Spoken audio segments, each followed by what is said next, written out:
নমস্কার। আপনারা অনেকেই বর্তমানে অন্নপূর্ণা যোজনার ফর্ম জমা দিয়ে ফেলেছেন বা অনেকেই জমা দেবার জন্য এখনও ফর্ম ফিল আপ করছেন। অনলাইন করুন বা অফলাইন করুন, যেভাবেই করছেন সাবধান।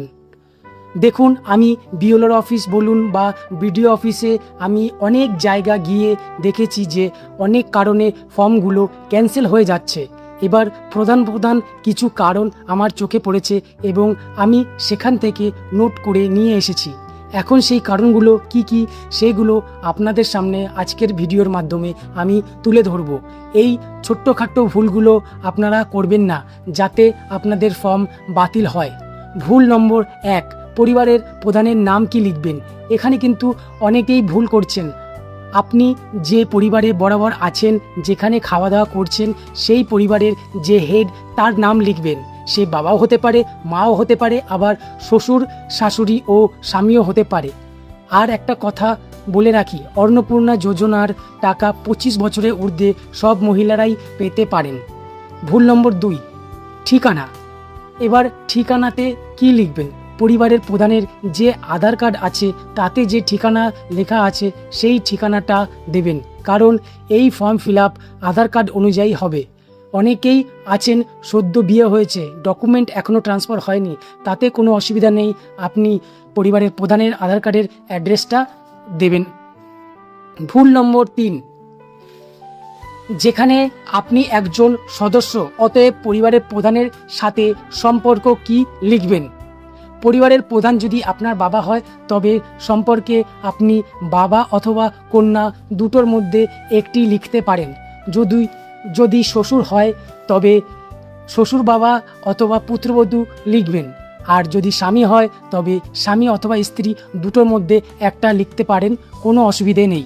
ভুল নম্বর 4, ব্যাংক ডিটেলস। এখানে কিন্তু যে কোনো ব্যাংক ডিটেলস দিলে হবে না। এখানে একমাত্র প্রাপ্তবয়স্কদের ডিবিটি লিঙ্কযুক্ত ব্যাংক ডিটেলস দিতে হবে। অনেকে দেখছি 18 বছরের নিচে বাচ্চাদের স্টুডেন্ট ব্যাংক অ্যাকাউন্ট ডিটেলস দিয়েছেন। খবরদার, এই ভুলটি কখনো করবেন না। আর অ্যাকাউন্ট নম্বরটি ভালো করে চেক করে নেবেন যখন আপনি অ্যাকাউন্ট নাম্বারটি লিখছেন। ভুল নম্বর 5, এপিক নম্বর। বিধানসভা ক্ষেত্র ও অংশ নম্বর। এপিক নম্বর আপনার ভোটার কার্ডের নম্বর যেটা, সেটাই এপিক নম্বর। আর যেটা অনেকেই ভুল করছেন, বিধানসভা ক্ষেত্র ও অংশ নম্বর, এটি আপনি পাবেন ভোটের আগে ইলেকশন কমিশন যে ছোট্ট কাগজটি দিয়েছিল সেই কাগজে আপনি দেখলেই বুঝতে পারবেন, ওখানে লেখা রয়েছে অংশ নাম্বার, ক্ষেত্র নাম্বার, সব কিছু। ভুল নম্বর 6, জমির মালিকানা। এখানে পরিবারের প্রধানের জমি না থাকলেও যদি পরিবারের অন্য কোনো সদস্যের জমি থাকে, তাহলেও জমির সব নথি দিতে হবে যেমনটি রয়েছে। ভুল নম্বর 7, স্বাস্থ্য বিমা। এখানে যারা স্বাস্থ্যসাথীর কার্ড করেছেন তারা কিন্তু অবশ্যই হ্যাঁতে টিক দেবেন, তারপর সরকারিতে টিক দেবেন আর স্বাস্থ্যসাথীর নাম লিখবেন। ভুল নম্বর 8, পরিবারের প্যান কার্ড। প্যান কার্ডে অনেকের দেখছি নামের স্পেলিং আধার কার্ডের থেকে আলাদা আছে। এখানে প্যান কার্ডে যেমন স্পেলিং আছে লেখা, তেমনটাই লিখবেন প্যান কার্ডের নামের জায়গাতে।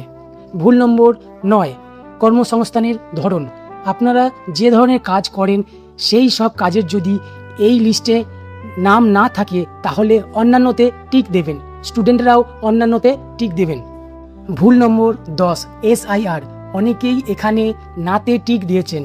যার নাম বাদ পড়েনি সেই ব্যক্তি প্রযোজ্য নয়তে টিক দেবেন, আর যার নাম বাদ পড়েছে সে হ্যাঁতে টিক দেবেন।